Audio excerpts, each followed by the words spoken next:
घना जंगल, अंधेरा और खामोशी हर ओर पसरी हुई थी। जानवर कांप रहे थे क्योंकि सबको पता था इस जंगल का असली खौफ है शेर खान। इसी खौफनाक माहौल में बड़ा हो चुका था मोगली। अब वो मासूम बच्चा नहीं बल्कि जंगल का रखवाला था। उसकी आंखों में आग थी, हाथों में भाला और दिल में जंगल को बचाने की कसम। इसी जंगल में आया एक बूढ़ा योद्धा कटप्पा, झुर्रियों से भरा चेहरा, जख्मी जिस्म और भारी तलवार, लेकिन हौसला अब भी पहाड़ जैसा। उसने मोगली को देखा और कहा, तुझ में वो ताकत है जिससे ये जंगल बच सकता है। और यहीं से शुरू हुई गुरु शिष्य की कहानी। कटप्पा ने मोगली को तलवारबाजी सिखाई, दिन रात तपस्या जैसी ट्रेनिंग। मोगली अब सिर्फ जंगल का बच्चा नहीं रहा बल्कि योद्धा बन चुका था। लेकिन दूसरी तरफ शेर खान हर दिन और खतरनाक होता जा रहा था।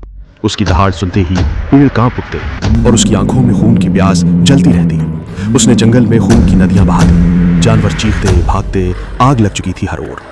मोगली और कटप्पा ने ठाना कि अब इस आतंक का अंत होगा।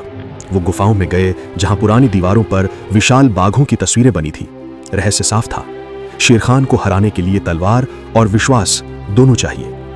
और फिर आई पहली भिड़ंत। बारिश की रात, बिजली कड़क रही थी। मोगली और शेर खान आमने सामने थे। भाला और पंजों की टक्कर से जंगल गूंज उठा। कटप्पा बार बार ढाल बनकर मोगली को बचाता रहा, लेकिन इस लड़ाई में उसके जख्म गहरे होते चले गए। आखिरकार वो तूफानी रात आई जब आग और बारिश के बीच आखिरी युद्ध शुरू हुआ। शेर खान दहाड़ता हुआ कूदा और मोगली तलवार लेकर आसमान में उछला। बिजली चमकी और इस टक्कर ने पूरी धरती हिला डाली। शेर खान आग की घाटी में गिरा, उसकी दहाड़ लपटों में दब गई। जंगल जैसे सांस छोड़कर चैन की नींद सो गया। लेकिन कटप्पा जमीन पर लहूलुहान पड़ा था। उसने कांपते हाथों से तलवार मोगली को थमा दी और कहा, आज से ये जंगल तेरा है।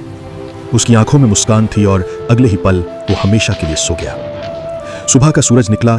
मोगली तलवार हाथ में लिए चट्टान पर खड़ा था। नीचे जंगल के सारे जानवर इकट्ठा होकर उसकी ओर देख रहे थे। पंछी उड़ रहे थे,